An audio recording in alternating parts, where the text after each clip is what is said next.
खण्डमण्डलाकारं व्याप्तं येन चराचरं तत्पदं दर्शितं येन तस्मै श्रीगुरुवे नमः। अज्ञानतिमिरान्धस्य ज्ञानाञ्जनं शलाकया चक्षुरुमिलितं येन तस्मै श्रीगुरुवे नमः। गुरुर्ब्रह्मा गुरुर्विष्णु गुरुर्देवो महेश्वरः गुरुर्साक्षात् परब्रह्म तस्मै श्रीगुरुवे नमः। The subject matter of today's talk is the meaning of Vedanta. We have been here many times and you have heard about Vedanta, the meaning of Vedanta and so on. But I would still like to talk about it. So, pardon my repetitions if there are any. Some words need more and more to be repeated before they are understood. So, I don't think there's anything wrong in a repetition.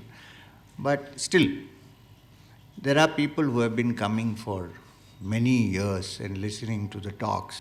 They still continue to come, which means not been understood properly. Because if they had, they would have sat at home and meditated. So, it bears repetition again and again.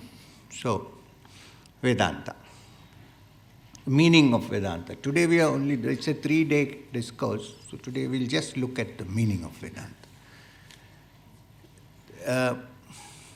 Let's take the word, Vedanta. Veda, Anta. End of the Vedas. It doesn't mean that you should stop the Vedas or stop reading the Vedas. This is exactly what I'm trying to explain.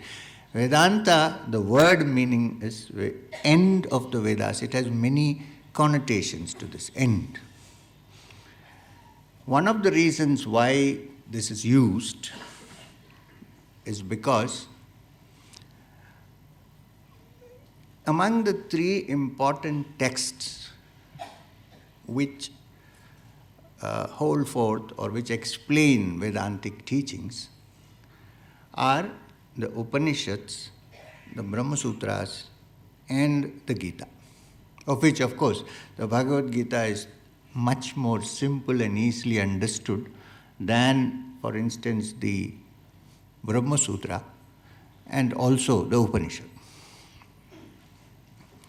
However, these 3 texts form the Prasthanatraya, the 3 important, the curriculum for the student of Vedanta. Now, the reason why, one of the reasons why Vedanta, the term is used, is because the Brahma Sutras came later, the Gita came even later, but the Upanishads, especially the principal Upanishads, are very old. In fact, the principal Upanishads, which are 11 in number, commented upon by all major acharyas, starting with Shankara. Perhaps there were other commentaries, because in some places Adi Shankara refers to people having misinterpreted the Upanishads, which means something must have existed, we have lost them, we don't have any. But definitely, Shankara onwards, most acharyas have commented on the principle, which are 11 in number. There are other Upanishads too, of course. Now, these principal Upanishads, I'm trying to explain the meaning of the word Vedanta to you. These principal Upanishads occur at the end of the Vedas, which means, as you know, there are 4 Vedas: Rig Veda, Yajur Veda, Sama Veda, and Atharvana Veda. These are the 4 basic Vedas. Now, when you say Vedas, people think that Vedas mean only the Samhita portions, which is not true. Vedas are not just the Samhita portions, they are the Samhitas, which are the hymns, plus the Brahmanas, which are the ritualistic interpretation of the hymns, the Aranyakas, which are the beginning of the wisdom factor of the Vedas, and the Upanishad, which are actually a continuation of the Aranyakas. The Aranyakas means that which was studied in the forests, in the Aranyas. So from there is an imperceptible tapering on to the Upanishads.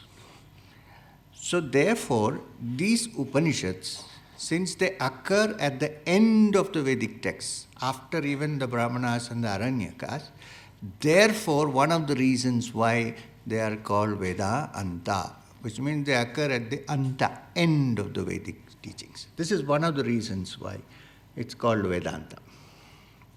That's not the only reason. Maheshwarnath Babaji, with whom I learned the Upanishads, whatever I could grasp, said it also means the end of learning, which doesn't mean you should stop learning anything. Please, I want to make this very clear.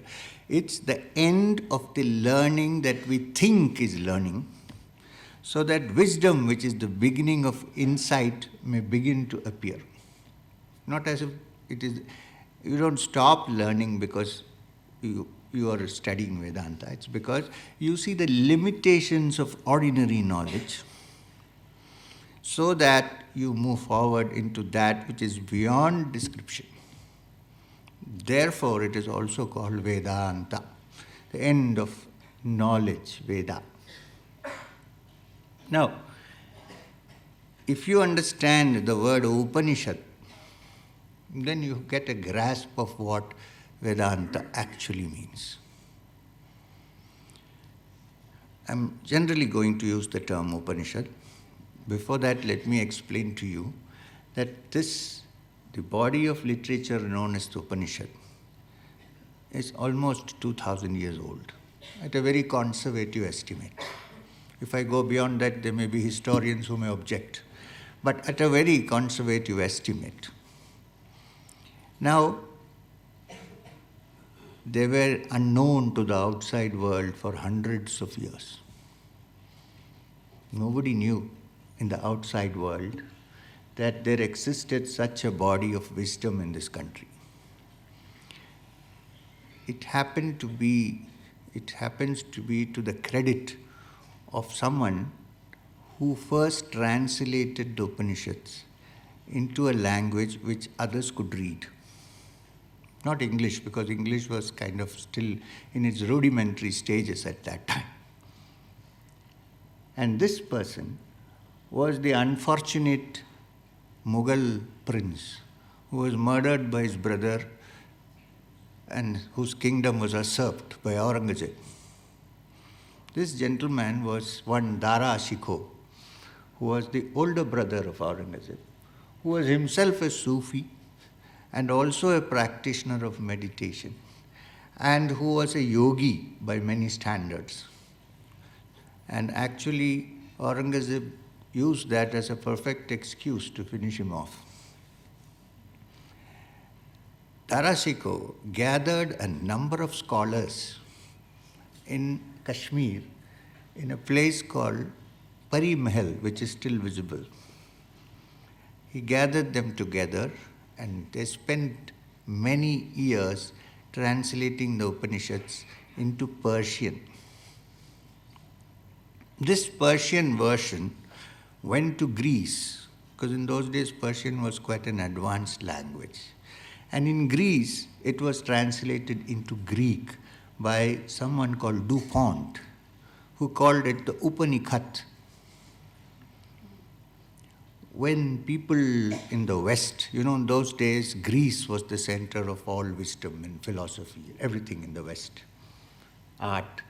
When people read that in Greece, they suddenly discovered that this wisdom lies in this ancient land where they once supposed savages lived wearing only loincloths. In the south, of course, loincloth is very good because it is summer is the best wear, but this is what people thought. So then the Upanishads came onto the world scene, but that doesn't mean the literature is enough. Upanishad is what is called rahasya. It is something to be studied directly, intimately with a teacher. It's not enough just to read the literature.